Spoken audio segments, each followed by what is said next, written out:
Assalamualaikum warahmatullahi wabarakatuh. Alhamdulillah, alhamdulillahilladzi hadana li hadza wa ma kunna linahtadiya laula an hadanallah. Asyhadu an la ilaha illallah wa asyhadu anna sayyidana Muhammadan abduhu wa rasuluhu la nabiyya ba'da. Allahumma salli wa sallim wa barik ala sayyidina Muhammad wa ala alihi wa ashabihi wa man tabi'ahum bi ihsan ila yaumiddin. Allahumma anfa'na bima 'allamtana wa 'allimna ma yanfa'una warzuqna ilman tanfa'una bih. Allahumma inna nas'aluka ilman nafi'a wa rizqan wasi'a wa 'amalan mutaqabbala. Amin ya rabbal alamin. Amma ba'du, hadirin hadirat yang saya muliakan karena Allah.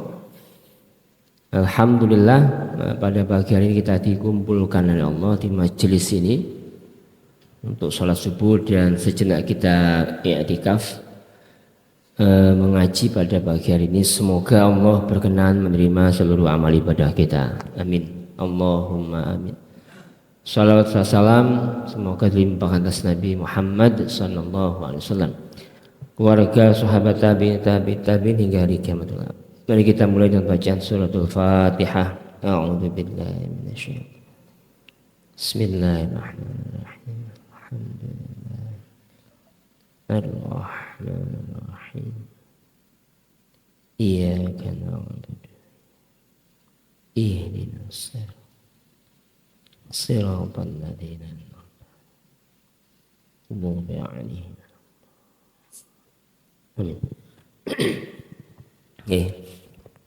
Bulan kemarin kita membahas tentang masih di niat.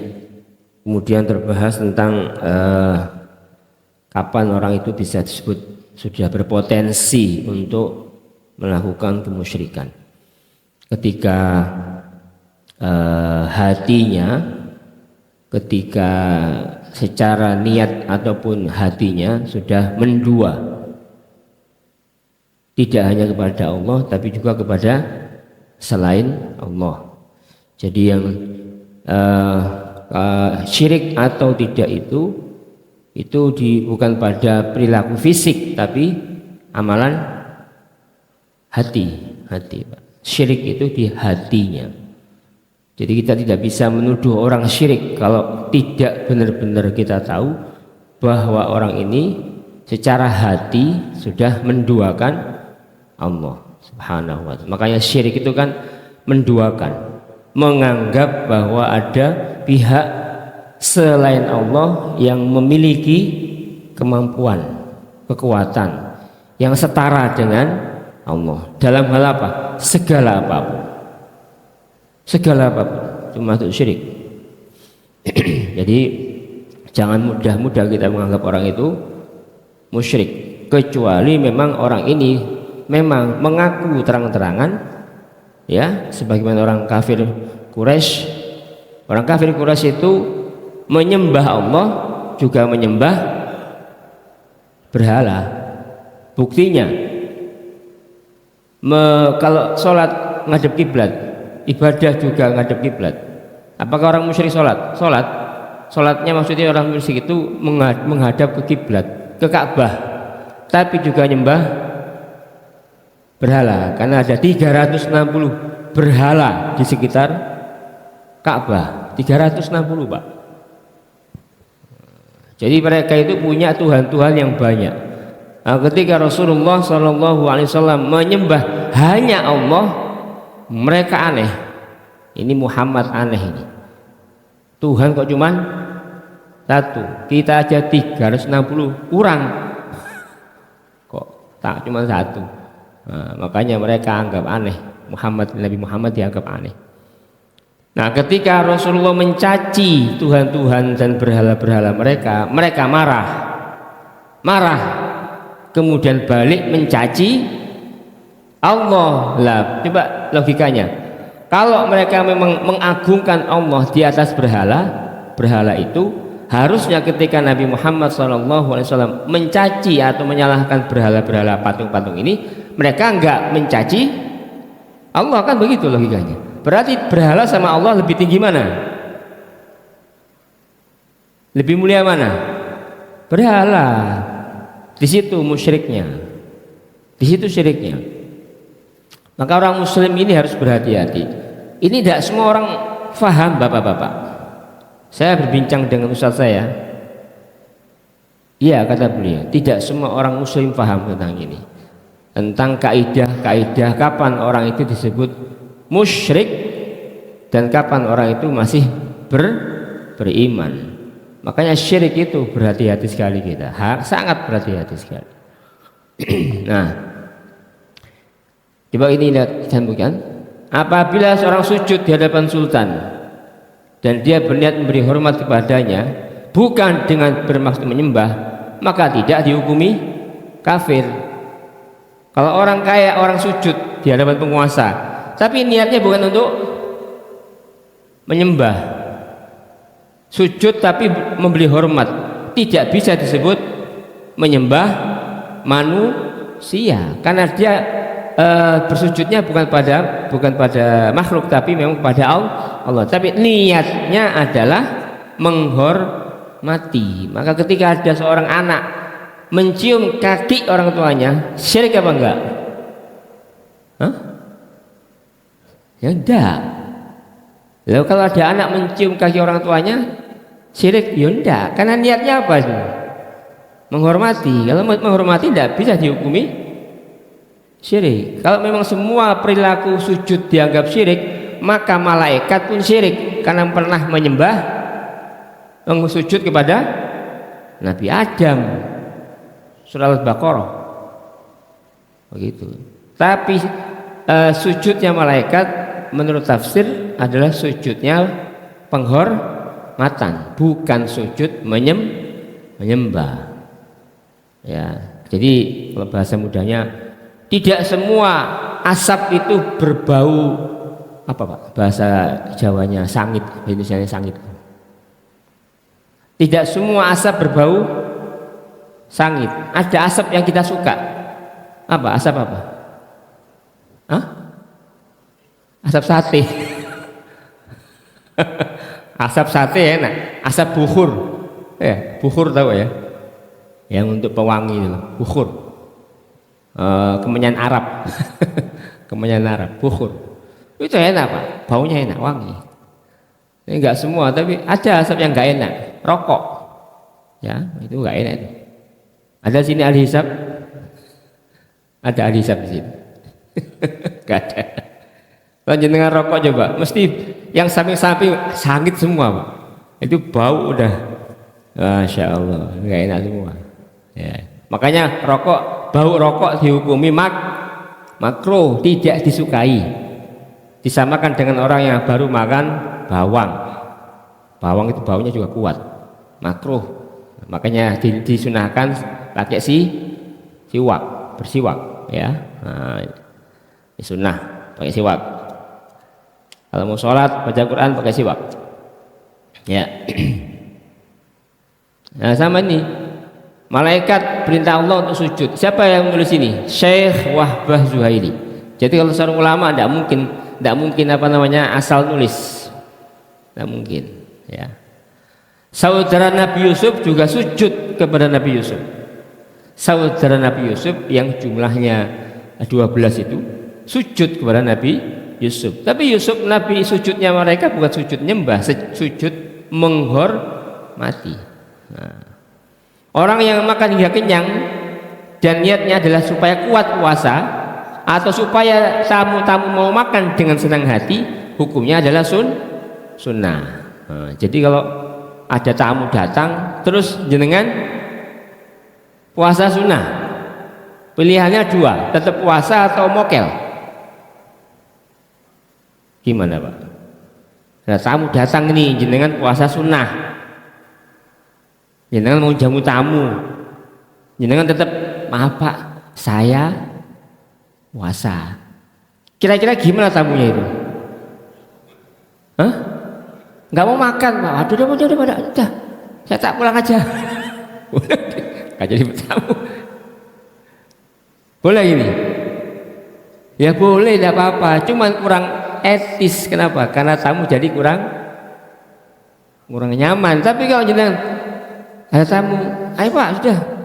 Akhirnya jenengan mokel tanpa perlu ngomong. Maaf Pak, tadi itu aslinya saya ini puasa Pak. Gara-gara sampean saya. Tamunya malah gak enak itu. Gak usah ngomong. Langsung aja sudah. Ayo Pak makan Pak. Sudah. Akhirnya kita mokel.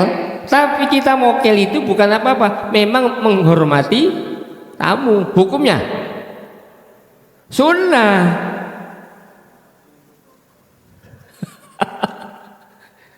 Sunnah itu Pak. Menghormati tamu itu sunnah. Siapa yang bersabda? Nabi Muhammad SAW. Man kana yu'minu billahi wal yawmil akhir falyukrim dhaifahu. Yang iman sama Allah dan hari akhir hendaknya memuliakan tamu. Loh, saya meskipun dengan mokel. Iya, meskipun dengan mokel. Lalu terus puasanya nanti gak dapat pahala. Dapat. Kok bisa? Sudah dapat pahala niat. Loh, tetap dapat Pak. Kenapa? Nabi bersabda di hadis lain, niatul mukmin khairun min amalihi. Niatnya orang beriman itu lebih baik daripada amalnya. Kok bisa niat lebih baik daripada amalnya? Karena orang ini sudah niat, meskipun batal amalan puasanya, tapi sudah pahala niat. Alhamdulillah.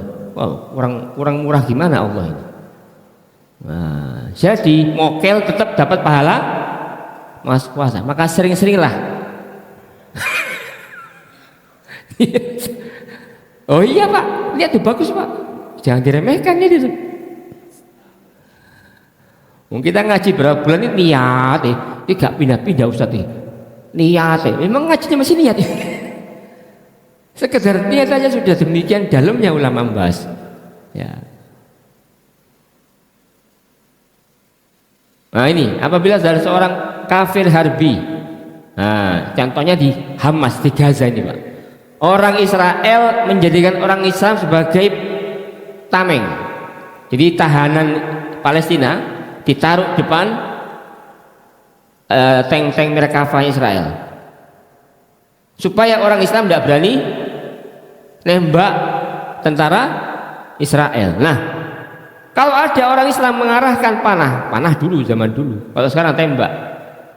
Bermaksud membunuh orang Islam yang dijadikan tameng oleh orang kafir, hukumnya haram. Kalau niatnya membunuh sesama muslim, tentara Hamas niatnya membunuh orang Islam yang dijadikan perisai hidup itu, hukumnya haram. Tapi kalau niatnya membunuh yang kafir yang di belakangnya itu terus terkena apa ini? Orang Islamnya bahasa collateral damage ya, collateral damage, kerusakan yang nggak mungkin dihindari itu. Maka terpaksa terbunuh. Ya nggak apa-apa, niatnya membunuh orang tentara kafir, terbunuhlah orang Islam. Nggak bisa dihukumi dosa karena niatnya membunuh orang kafir, bukan membunuh orang Islam. Begitu. Nggak haram itu. Terus jika seorang menjadikan kitab Al-Quran sebagai bantal, mushaf, jangan jadikan bantal. Sebenarnya ya jadi kurang ajar gitu. Sebenarnya kurang etis. Tapi niatnya apa? Jaga kitab, nggak makruh. Tapi kalau nggak ada maksud, nggak ada niat menjaga, maka makruh. Ya ini contoh lain buahnya ini Pak. Ya, jadi ini tentang niat. Kaidah ketiga. Oh, jenengan ada yang mau tanya, angkat tangan aja langsung, tidak apa-apa. Barangkali nanti jenengan tanya nanti lupa. Oke. Kaidah yang ketiga. Al-ibratu fil uqud lil maqasid wal ma'ani, la lil alfat wal mabani. Yang diakui dalam akad adalah maksud dan substansi, bukan lafal dan bentuknya. Jadi substansi dalam akad itu apa? Bukan lafalnya, juga bukan bentuk fisiknya. Coba kita lihat apa contohnya ini. Nah ini Contoh, ada orang berkata, saya menghibahkan barang ini kepada Anda dengan syarat kamu beri saya barang sejumlah sekian. Ya, contoh, saya ngasih jenengan, saya kasih hibah, berarti kan free, barang ini pindah ke sampean, ke jenengan free. Tapi syaratnya jenengan beri saya barang sejumlah sekian. Ini namanya hibah bukan? Hibah kok bersyarat itu Pak? Bukan hibah, ini namanya barter. Nabi ngomongnya apa? Hibah kok ada syarat Pak? Hibah itu ya tanpa syarat kan? Masa hibah tanpa pakai syarat? Nah, kalau ada hibah pakai syarat bukan hibah namanya. Ini jual beli. Maka dilihat dia apa? Substansi, bukan pada sekedar omongan. Misalnya begini, jenengan, ada orang pinjam uang kepada orang lain. Pak, saya pinjam, hutang bahasanya. Ya, ketika hutang pinjam sama orang 10.000 misalnya atau 100.000, ketika kembalikan itu mestinya barang yang dipinjam harus sama dengan barang yang dikembalikan, mestinya sama, sak jumlahnya, sak nomor serinya, begitu akadnya, begitu. Itu namanya akad hutang atau pinjam. Tapi tidak begitu, Contoh lain misalnya, ada orang di kampung-kampung, kalau jenengan mungkin pernah tahu, ada ibu-ibu nempil beras. Nempil bahasanya apa? Bahasa Jawanya ya, bahasa Indonesia itu nempil itu. Hah? Pinjem ya? Pinjem sebentar. Pinjem sebentar. Beras pinjem sebentar itu mungkin nggak secara akad? Nggak mungkin. Kalau misalnya bisa pinjem sebentar, berarti beras dibawa, terus balikan lagi. Tapi kan enggak, maknanya apa? Apa maknanya Pak? Hutang, betul. Hutang beras, nanti kembalikan beras juga. Tapi ngomongnya apa? Pinjam. Tapi yang berlaku adalah hutang. Gimana? Hutang beras, baliknya nasi. Kira-kira lebih banyak mana beras sama nasi? Banyak nasi Pak ya? Banyak nasi. Kalau mengembalikan kuantitinya lebih banyak tanpa syarat dari yang punya beras, tidak riba, tidak apa-apa. Misalnya ada ibu-ibu pinjam pinjam beras 5 kilo, besoknya dikembalikan 7 kilo, sah apa enggak? Boleh apa enggak? Boleh. Lebih 7 kilo Pak, riba? Enggak riba, karena yang ngasih yang pinjam. Kalau yang minta tambahan yang punya beras, baru jatuh riba. Misalnya A pinjam ke B beras, pinjam beras Bu, B ngasih 5 kilo dengan catatan besok Bu A besok kembalikan ya 7 kilo. Lu kok bisa tambah 2 kilo? Iya, persenan nih tambahan. Maka kalau yang minta yang punya beras jatuh hukum riba. Tapi kalau yang ngasih dari yang pinjam sukarela, tidak bisa disebut riba. Begitu ya.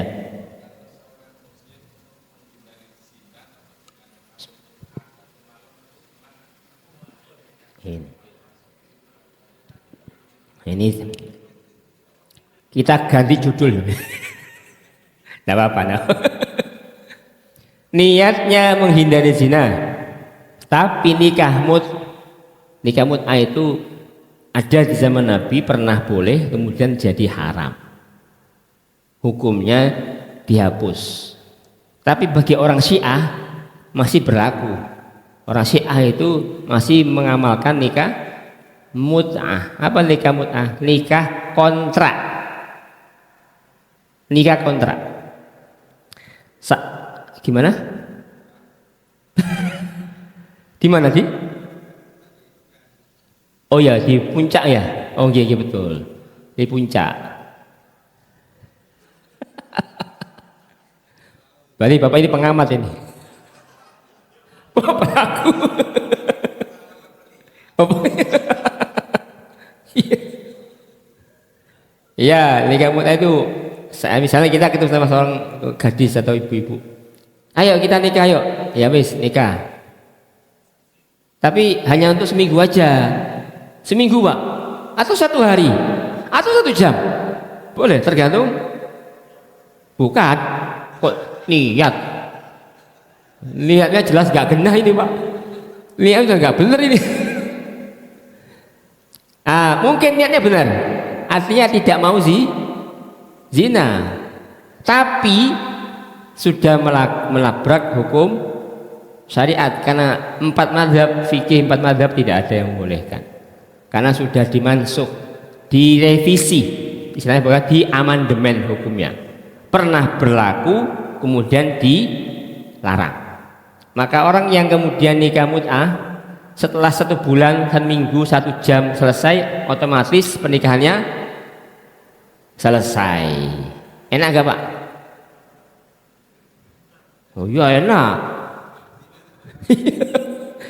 Coba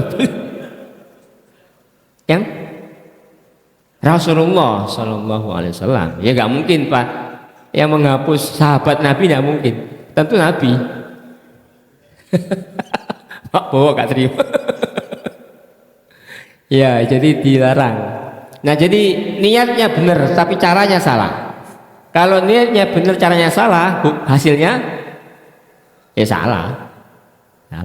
Niat gimana Pak? Betul, daripada zina. Cuman daripada zinanya itu amalannya itu yang juga salah. Amalannya itu nyerempet zina. Karena akad nikah mut'ah itu tidak pakai wali, nggak pakai saksi. Hah? Apa? Lah, saksi rumboy. Ya walaupun pakai itu nggak boleh. Jenengan pakai pendapat siapa? Kecuali jenengan langsung pindah ke Syiah. Jadi orang Syiah, bukan orang sunnah lagi, bukan orang ahlu sunnah wal jamaah, tapi jadi orang Syiah. Apa namanya, orang-orang Iran Syiah yang apa, Syiah Imam 12 itu. Ya bukan orang Sunni lagi, tapi orang Syiah. Nah, jadi secara syarat sudah nggak terpenuhi. Sama dengan orang yang menikah 4 mazhab tapi dimix, dioplos. Sudah saya contohkan itu. Nggak pakai wali ngikuti Imam Hanafi, nggak pakai saksi ngikut Imam Maliki, nggak pakai mahar ngikut Imam Syafi'i. Akhirnya masuk kamar hotel, check in, yang hadir hanya si laki-laki sama yang cewek, tanpa saksi, tanpa wali, tanpa mahar. Siapa yang menikahkan? Yang laki-laki sendiri. Iya, langsung. Saya nikahkan kamu dengan saya. Yang perempuan ngomong, saya terima nikahnya. Habis itu langsung nyebut nama Allah, Bismillahirrahmanirrahim. Habis itu langsung eksekusi Pak. Eksekusi langsung.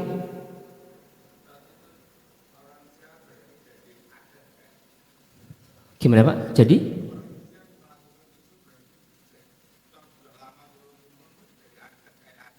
iya, orang Syiah masih begitu. Masih. Karena mereka nggak anggap itu haram. Orang Syiah itu.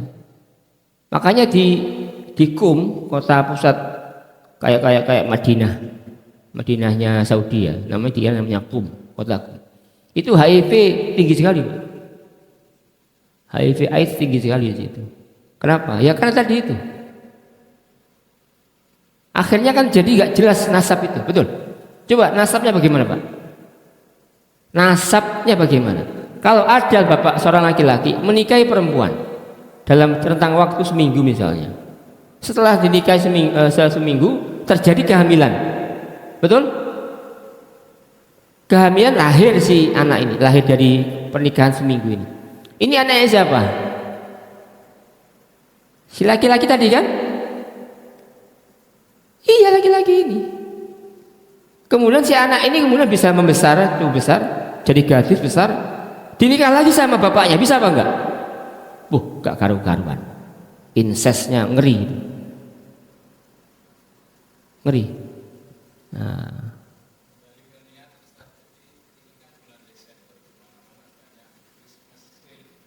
Christmas sale.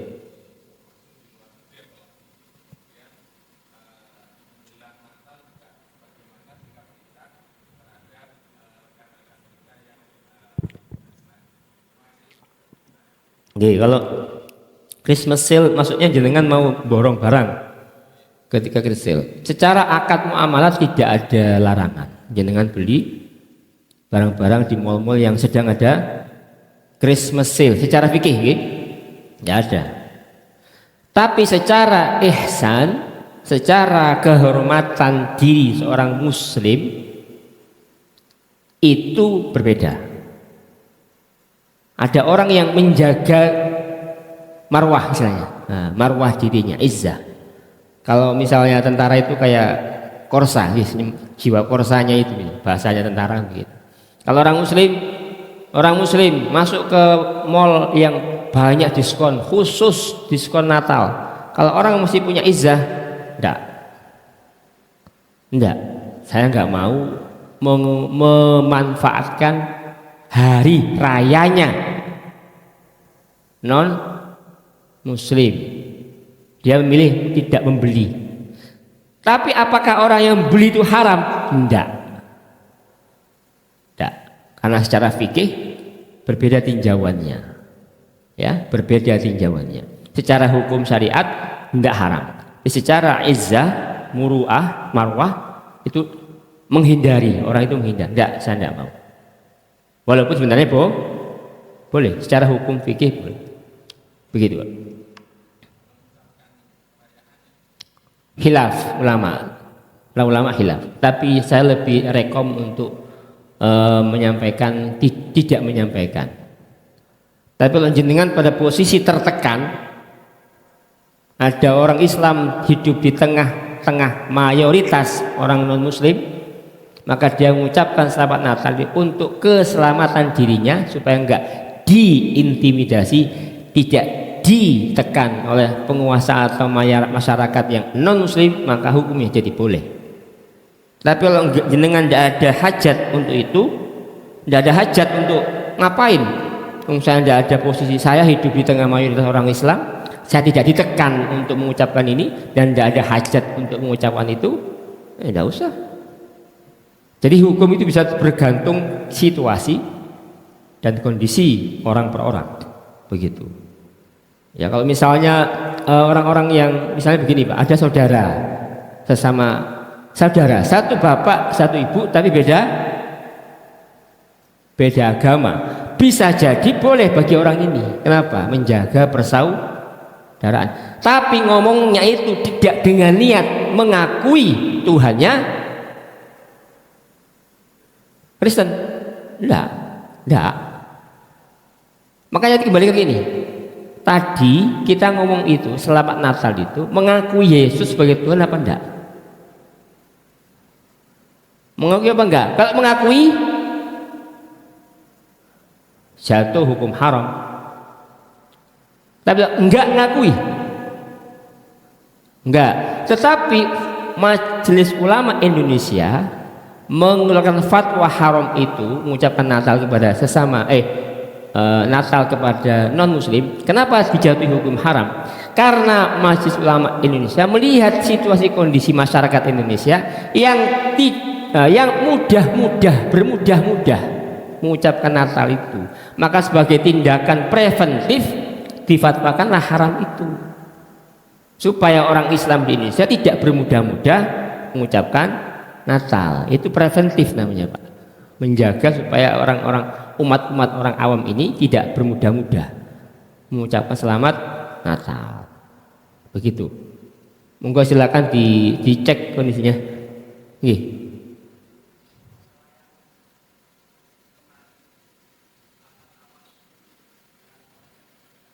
meninggal. Nggih.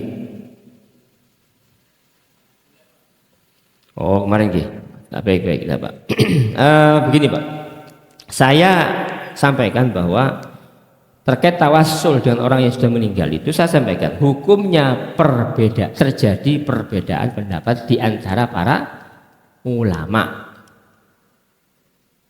Sudah clearnya, sudah terjadi perbedaan pendapat di antara para ulama. Kalau kita sudah tahu jawabannya, berarti tinggal kita memilih yang kita anggap kuat dan menghormati pendapat yang berbeda dengan kita. Nah, kemarin saya sampaikan dalilnya sudah, dalil nakal itu yang teks bentuknya, dalil akal juga saya sampaikan. Artinya secara nakal, dalil nakli itu bahkan Rasulullah SAW itu bertawassul dengan ruhnya nabi-nabi yang sudah meninggal. Nabi-nabi loh ya, bukan orang. Rasulullah bertawassul dengan ruhnya para nabi. Para nabi sebelum nabi kan meninggal, betul? Nah, nabi bertawassul dengan ruhnya para nabi. Sahabat nabi Bilal bin Haris al-Muzani bertawassul dengan makamnya nabi saat terjadi paceklik, enggak hujan-hujan. Itu namanya sahabatnya Bilal bin Haris al-Muzani. Berarti Rasulullah pernah mengamalkan, sahabat nabi pernah mengamalkan. Gitu. Nah, secara akal bagaimana? Secara akal begini, orang itu kalau mintanya tetap sama Allah melalui jalur lain, jalurnya nggak langsung, itu namanya cara berdoa. Yang penting mintanya tetap sama Allah. Itu mintanya sama siapa dulu? Minta sama Allah. Caranya lewat nabi, caranya lewat seorang yang soleh, itu namanya cara. Nah, kenapa nggak langsung? Yo karena dikasih cara lain. Ada langsung, ada yang lewat orang lain. Ini pendapat yang membolehkan.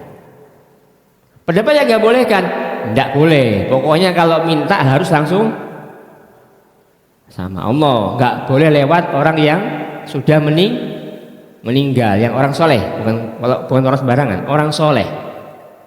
Nah, kenapa? Ya karena kalau kita minta kepada selain minta melalui selain Allah, jatuhnya hukum syirik menurut pendapat yang tidak membolehkan.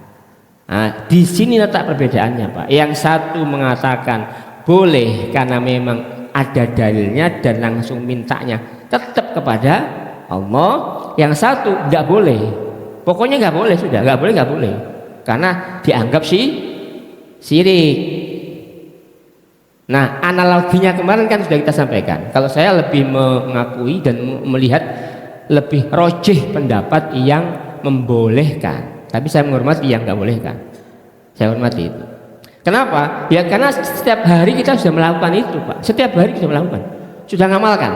Contohnya, kita sakit gigi, kemana berobatnya? Hah? Dari gigi tak? Kenapa nggak langsung minta sama Allah?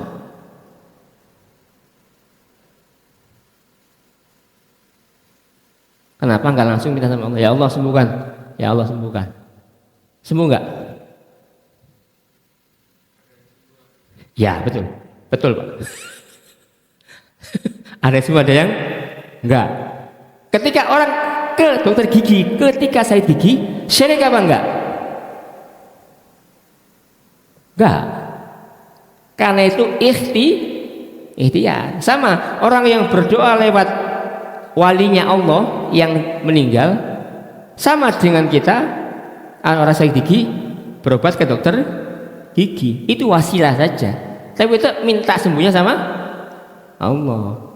Kalau mintanya sama dokter gigi, syirik. Meyakini bahwa gigi saya sakit, gigi saya hilang gara-gara obat, syirik apa enggak? Bisa enggak syirik itu? Gara-gara minum obat syirik? Bisa. Gimana caranya? Sakit gigi, masya Allah, cekot Pak. Ambil obat, betul. Biasanya obat apa biasanya Pak? Konstan. Nah, ketika kita ambil langsung meyakini konstan menghilangkan sakit, jatuh syirik. Lah mana ada bapak mana Pak? Sin bapak di pojok itu. Loh saya bismillah Pak. Bismillah itu saya jawab kemarin. Bismillah itu belum Pak. Bismillah itu zikir. Tapi yang dilihat itu i'tiqadnya. Zikir itu di sini. Di mana? Di lidah. Sementara keyakinan di sini. Apakah orang yang berzikir langsung otomatis sudah selamat? Belum. Saya konfirmasi ini kepada ustaz saya. Belum. Karena yang dilihat dari niat itu apa? Lisan apa hati? Nah, sudah clear. Yang dihisap itu meskipun membaca surat Al-Baqarah sampai hatam, tapi meyakini bahwa yang menyembuhkan obat tetap hukumnya ya syirik. Kenapa? Karena dia tidak menghilangkan keyakinannya bahwa yang menghilangkan mudarat itu adalah obat.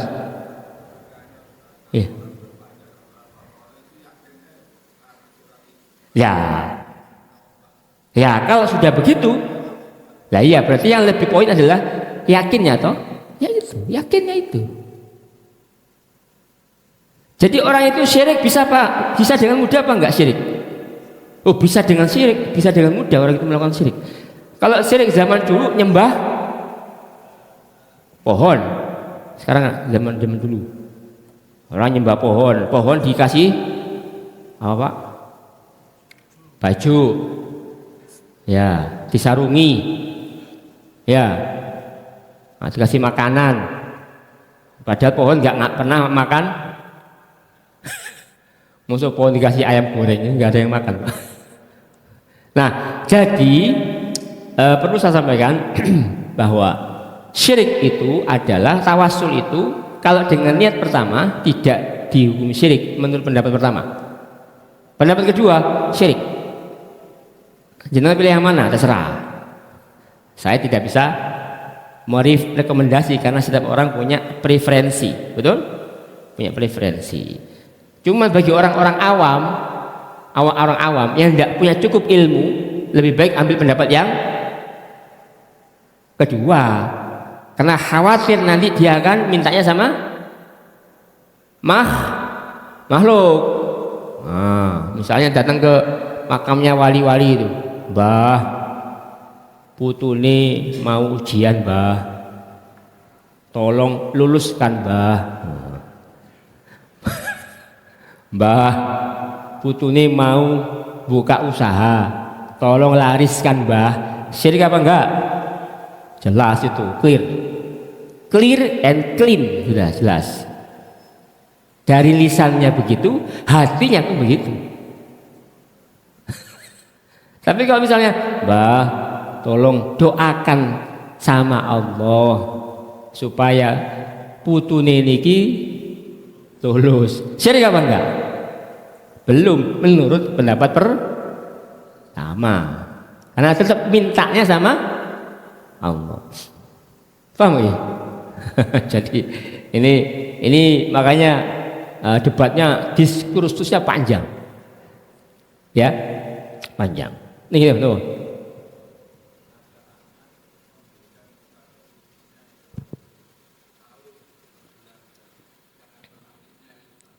Ya.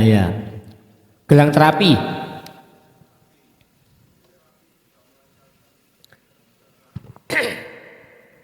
Ya. Kalung, gelang gitu. Ya. Syirik apa enggak? Ya kembali tadi Pak. Kalau jenengan beli kalung gelang magnet yang katanya khasiatnya begini, dengan keyakinan bahwa kekuatan ini datang dari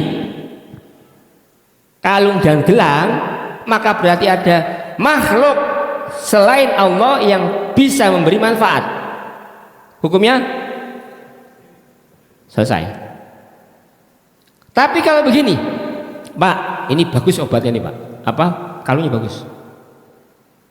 Kalungnya ini insya Allah bisa menyembuhkan sakit. Lisannya ngomong begitu, hatinya meyakini bahwa ini ikhtiar. Syirik apa enggak? Enggak. Belum. Jadi semua bergantung kepada begitu ya. Jadi lebih aman kita mengatakan bahwa insya Allah sembuh dengan melalui perantara kalung tadi itu. Ya, sebentar. Paham ya? Gitu aja Pak. Itu lebih aman. Lebih aman. Artinya secara apa namanya? Kayak gini. Yusuf, bentar Pak Sugi. Kayak gini. Kalau kita nanti kurban itu Pak. Kurban itu biasanya daging kurban itu kan gampang lunak dengan apa? Buah apa namanya? Nanas gitu. Nah, ketika kita meyakini bahwa ternyata buah nanas itu punya kekuatan melunakkan daging, syirik apa enggak? Syirik apa enggak? Syirik. Loh, enggak. Lah ya sunatullah siapa yang buat? Loh lah iya. Saya bilang keyakinan. Oh, betul. Saya bilang keyakinan kita. Sunatullah itu siapa yang buat? Ya Allah. Makanya saya bilang Pak, jangan pernah meyakini bahwa nanas itu punya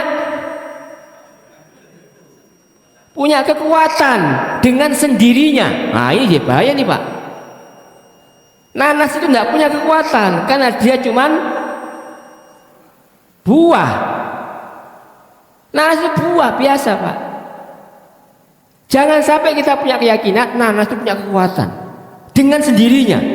Loh berarti ada makhluk Allah yang punya kekuatan dan Allah berlepas tangan, Allah nggak melo-melo. Itu yang disebut syirik.